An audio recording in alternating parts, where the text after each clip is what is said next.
Hi, my name is Dr. Bellamy, and I'm the Bassoon professor here at Colorado State University. In this video, I'll walk you through the two different all-state etudes for the 2024-2025 auditions for band and orchestra, and we're going to start with exercise number 1, which is from page 40 of the Advanced Method for Bassoon by Voxman and Gower. Now, if you've watched these videos from me before, you know that I tend to do things like give you fingerings and then just mention some things about phrasing and intonation. So I thought what I would do this year is actually walk through some strategies for practicing intonation and for practicing phrasing, very specifically practicing your vibrato and things to keep in mind with this lyrical etude. So first, when we think about intonation, it's important for us to know what key this is in. When we look at the key signature, we've got two sharps, which means you've got kind of two options. The major version would be D major, and the minor version would be B minor. So if I'm looking for other clues in the music to figure out what key this might be in, the other thing I'll look at is the first note and the last note. The first note's an F sharp, which is important in both B major, or B minor rather, and D major. But the last note, if I look at the last measure in measure 16, I see B, F sharp, the grace note F sharp to B. And that's a pretty clear tonic dominant relationship telling us that we're in B minor. So what I'm going to do to practice intonation with this is actually get out my drone. A speaker works really well if you've got a Bluetooth speaker that can go pretty loudly, or if you only have headphones, put one headphone in, one earbud, and you'll be able to really hear when things are in tune if it's kind of vibrating in your head. So I'm going to give you a couple examples. Since we're in B minor, I'm going to put the note B on my tuner so that it sounds nice and loud. Something like that. And then what I'm going to do is just play the note B, and I'll give you an example of what it sounds like. If you're not used to tuning with a drone, it can be kind of weird to hear if something is flat, sharp, or in tune. So I'm going to play the note B, and this is my favorite exercise to do for intonation. I'm going to play the note B, and I'm intentionally going to make it really flat, then I'm going to make it really sharp, and I'm going to lower it so the beats that you hear in the air, the wah, wah, wah, wah, stops. So let's see if we can get that exercise. This is a pitch bending exercise.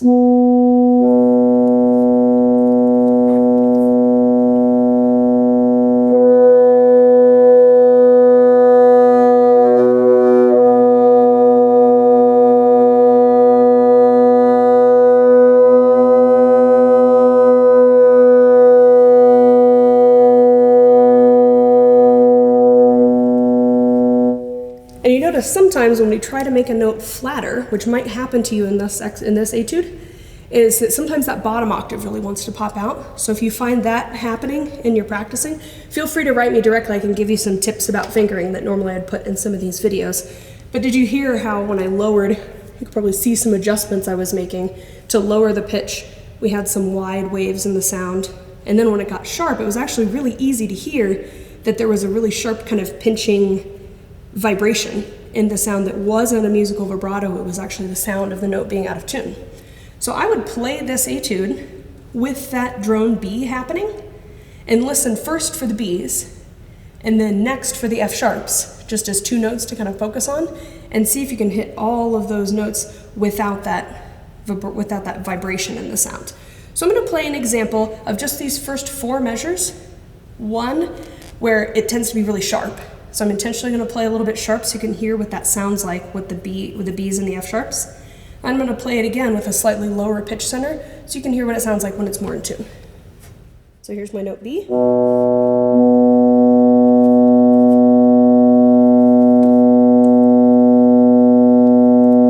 the sharp version.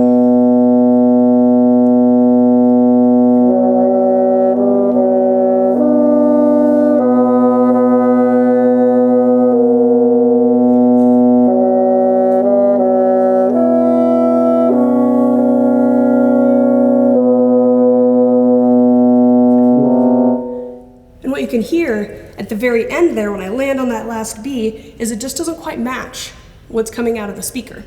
So if I set up a little bit more relaxed with my embouchure and make sure that that voicing's higher, that'll be more in tune. And I'm going to play those same first four measures with a slightly lower pitch center.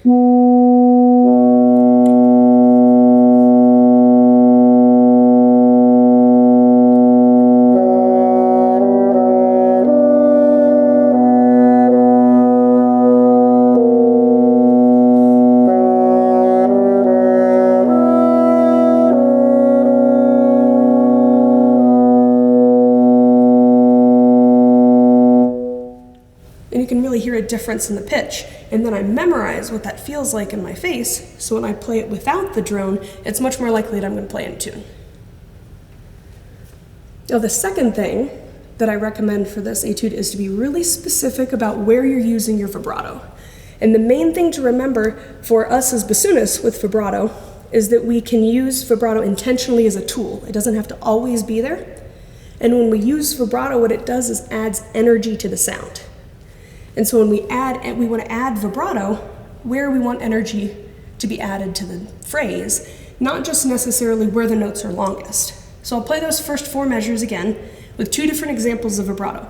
One is just vibrating notes because they're long, and then the second one is vibrating notes that pairs with the crescendo and how the phrase happens. So here's the first example where I'm just vibrating long notes or maybe the last note of a phrase, which is a really common way of starting to use vibrato.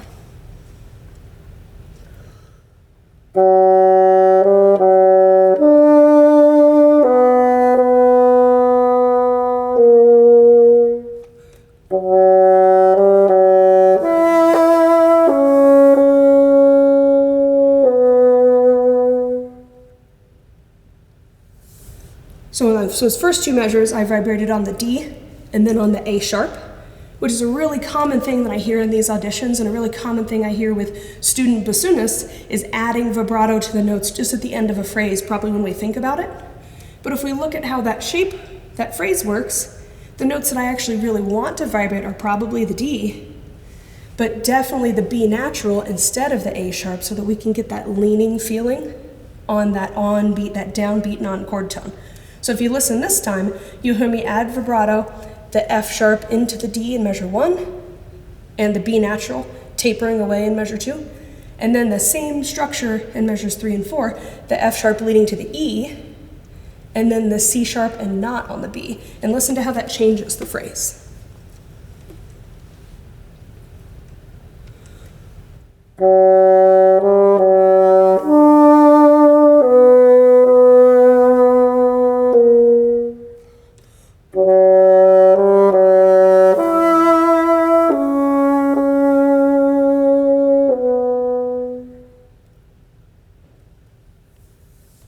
Now we have a 4-measure phrase where the vibrato matches up with the dynamics that we're doing.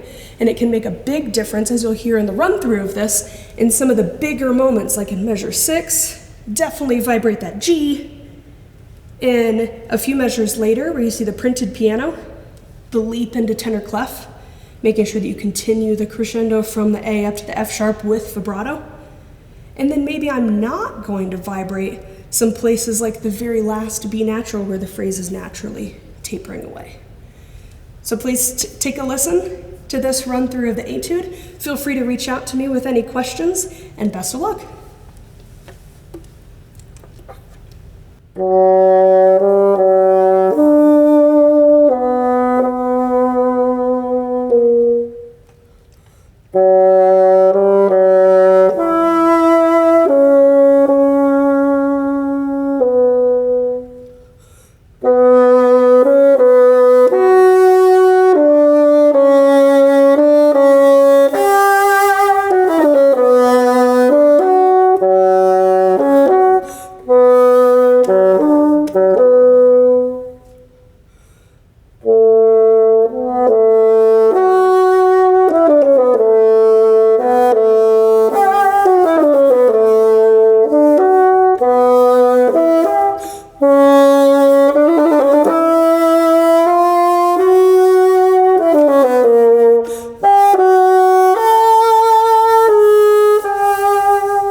All right, now we're going to take a look at excerpt number 2, which comes out of page 42. It's number 3 from the Advanced Method for Bassoon, also by Voxman and Gower.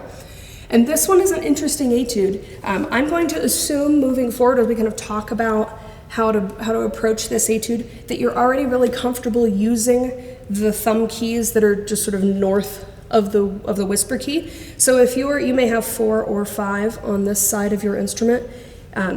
the whisper key we're used to using all the time, C sharp key, and then you might have 2 or 3 higher than that.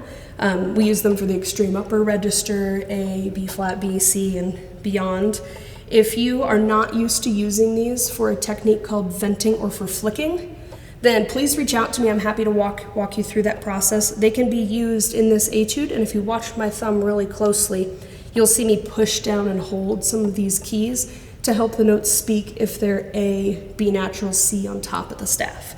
So I'm going to assume that that's something that a lot of you are already doing really successfully. My word of caution about that is if you think you're doing it, maybe get a friend to video your hand and make sure that if you push the button, you're actually pushing it all the way down.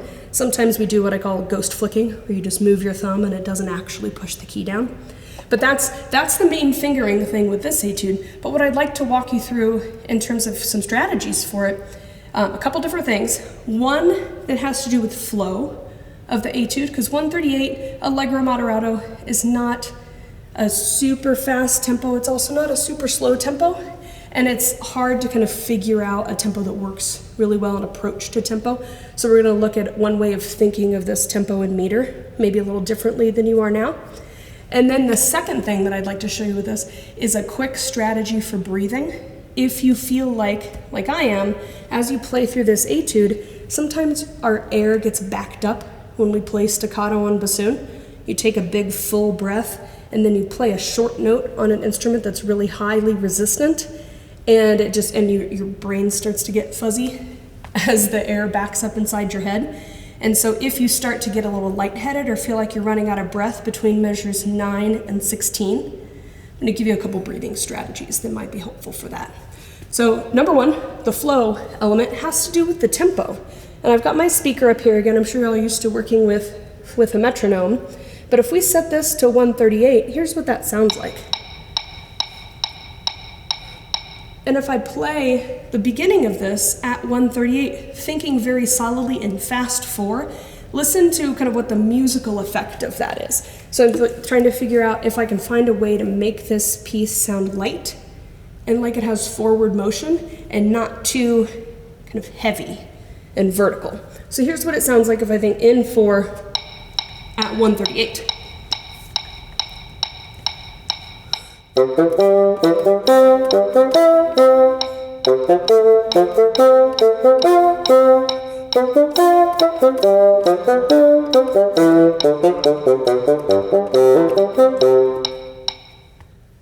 It's even very encouraging to kind of bop your instrument and conduct through it. But when we think of something that gets into a faster tempo, particularly in a quadruple, a duple or quadruple meter, increasing that feeling of lightness and flow can come from thinking of it like it's in cut time, even if it's not printed that way. So what I'd encourage you to do in this, divide 138 by 2, set your metronome to it, that's 69 if you're not comfortable with quick math, and start thinking in terms of half note.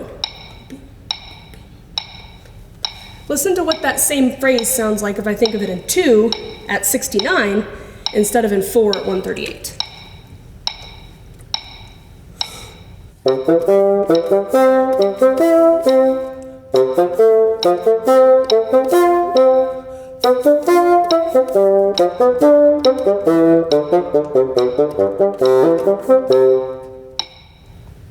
It has so much more forward motion to it, and it's much easier to hear how this really repetitive rhythmic gesture piles on itself to create a longer phrase. So my first example for flow, or my first tip for flow, is to think of this in cut time, half note equals 69, instead of in 4/4, common time, quarter note equals 138. It'll also really help you kind of ingrain the speed of those 8 notes.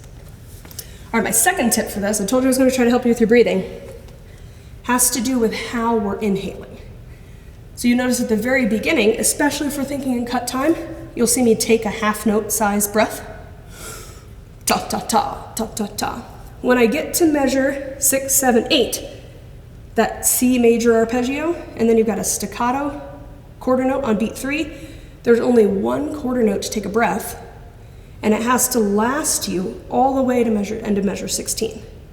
And so what you'll see me do as I play this is a little technique. Sometimes we steal it from oboe land. They do a really good job of planning when they're going to put air out of their body. If we don't have opportunities in the music to put air out of our body into the instrument, then sometimes we have to find places to exhale. So what you'll see me do throughout this, as my breath starts getting backed up, is on those quarter rests, you'll see and hear a little an exhale and a little sip of air. So instead of having 80% bad air, breathe out a good chunk of that so I can refill with fresh air. So what that looks like in super slow motion, at the end of that phrase, measure 6, 7, 8, you'll see.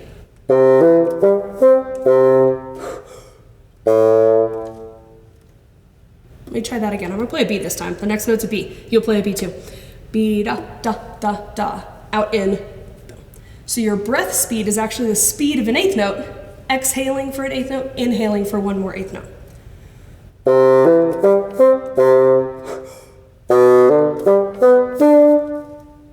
And you can do this anywhere that there's a quarter rest. You might see me do it again at the end of measure 16 if I didn't fully run out of air, or didn't fully use all of my air in that phrase.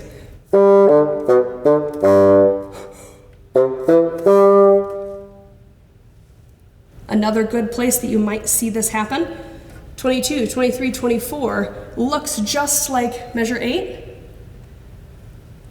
That's where the next note is A.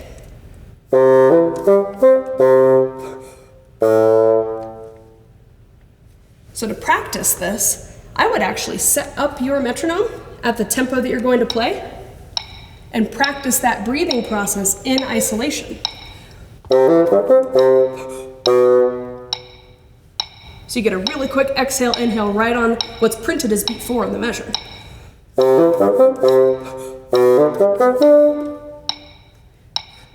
And isolate that every time you think you might want to use that strategy. Then when it comes time to play the etude, you're ready to run through it. So my 2 tips in summary for this etude are, number 1, to think of it in cut time. So you're taking a good breath at a half note in the beginning, and that half note will let you phrase this etude a little more clearly.